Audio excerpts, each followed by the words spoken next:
Olá, pessoal! Hoje então nós vamos dar continuidade sobre os gêneros literários e trabalhar especificamente o gênero lírico. O gênero lírico é aquele em que uma voz particular, ou seja, um eu lírico ou um eu poemático, manifesta uma expressão do mundo interior, ou seja, ele fala de sentimentos, emoções e estados de espírito. Lembrando que quando nós temos narrativas, nós temos um narrador. Quando nós temos poemas, lirismo, gênero lírico, nós temos um eu lírico, ou então um eu poemático, que faz esse papel de narrador. Na Grécia Antiga, as epopeias cumpriram a função de divulgar os ideais e valores que organizavam a vida na polis, ou seja, em grego, cidade, estado. Contudo, elas não respondiam aos anseios humanos de expressão individual e subjetiva. O que significa isso? Quando a gente fala em epopeias, elas cumpriram justamente essa função, né? Como nós vimos anteriormente, quando nós tratamos do gênero épico. Então, a ideia era divulgar os valores de uma sociedade, né? Da organização da cidade enquanto um todo, né? E de um próprio estado. Cada cidade, como nós comentamos, tinha uma organização própria. Mas faltava algo, né? Não se tinha uma expressão individual e subjetiva justamente porque se valorizava o social. Tá? Então, a partir disso surge a poesia lírica, a partir dessa necessidade. A poesia lírica, ela caracteriza-se pela expressão de sentimentos e emoções pessoais e dá voz a um sujeito lírico diferente da narração impessoal épica. Então, a partir da poesia lírica, então, nós temos uma introspecção, uma expressão de sentimentos e emoções pessoais e não mais de um grupo. As primeiras manifestações, então, dos poemas líricos se davam de forma cantada e eles eram acompanhados por uma lira, ou seja, um instrumento musical de cordas. E foi a partir desse instrumento musical que se deu o nome a esses poemas. Então, como eram poemas musicados, acompanhados por um instrumento denominado lira, né, a gente tinha bastante presente esse instrumento, fazendo a musicalização, dando um ritmo, dando uma sequência, né, de sons que se buscava justamente pelo acompanhamento, né, também, e é o que depois vai dar nome, então, ao gênero. A poesia e a música vão se separar depois da invenção da imprensa. Então, vejam, até o século XV, né, até a invenção da imprensa, os poemas eram musicados, eram cantados, a forma de divulgação era um pouco diferente, né? Então, quando surgiu a imprensa, aí sim é que a gente tem a impressão, né, dos poemas, das obras literárias do gênero lírico, né?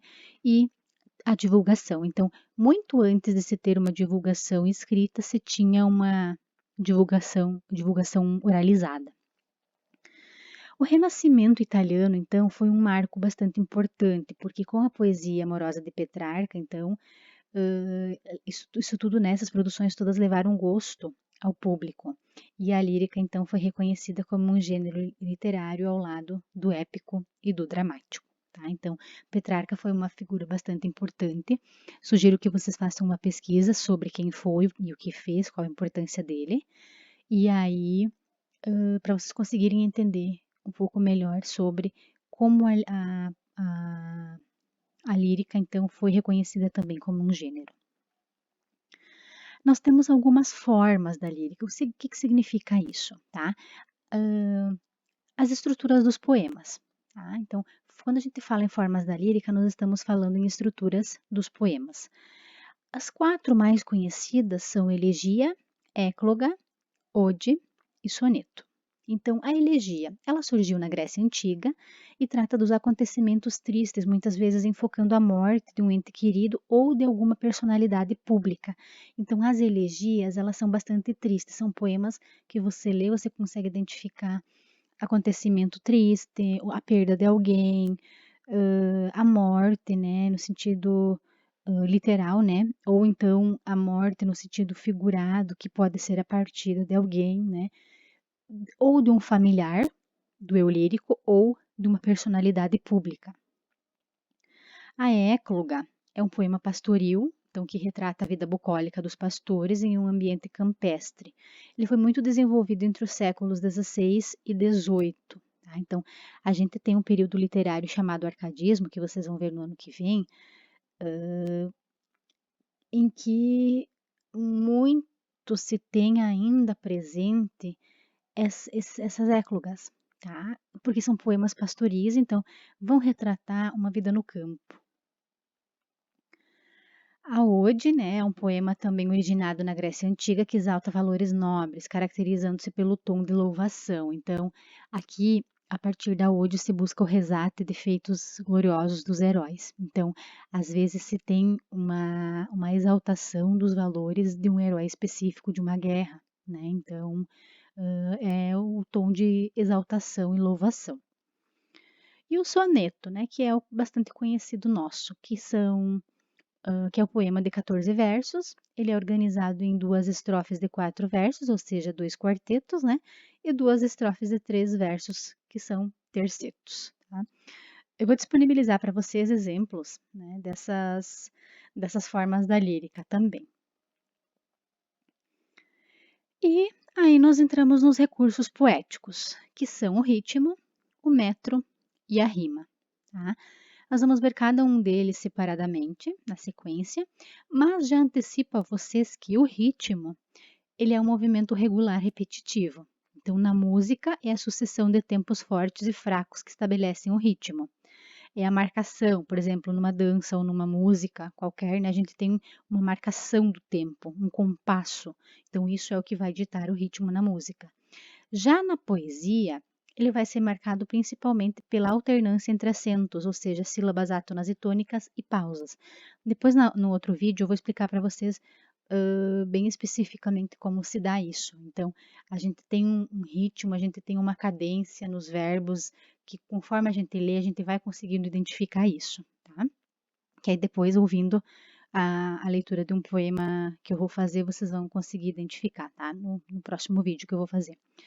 O metro, né, ou a metrificação, então, corresponde ao número de sílabas métricas de um poema. Nós temos na língua portuguesa a divisão das palavras em sílabas, né? Vocês estão lembrados, isso a gente começa a estudar lá desde os anos iniciais, então a gente tem essa divisão em sílabas. Na poesia, né, quando a gente faz essa contagem, vai acontecer de uma forma um pouco diferente, justamente por causa do ritmo que tem que ser estabelecido num poema, mas isso a gente vai ver também na sequência. Então, quando contamos as sílabas de um verso, não devemos considerar as que ocorrem após a última sílaba tônica do verso. Então, vocês vão conseguir identificar isso bem claramente na sequência. Então, a rima. A rima vai ser a coincidência, então, ou a semelhança de sons a partir da última vogal tônica no fim dos versos. Então, a rima é sempre aquela combinação de sons, né? Geralmente no final dos versos, mas pode acontecer também no tipo de rima que a gente tem, de estar no final do verso com outra palavra que está lá no meio, enfim. Nós vamos vendo isso por partes. Então, guardem esses recursos poéticos, ritmo, metro e rima, que na sequência a gente já vai ver do que se trata cada um deles.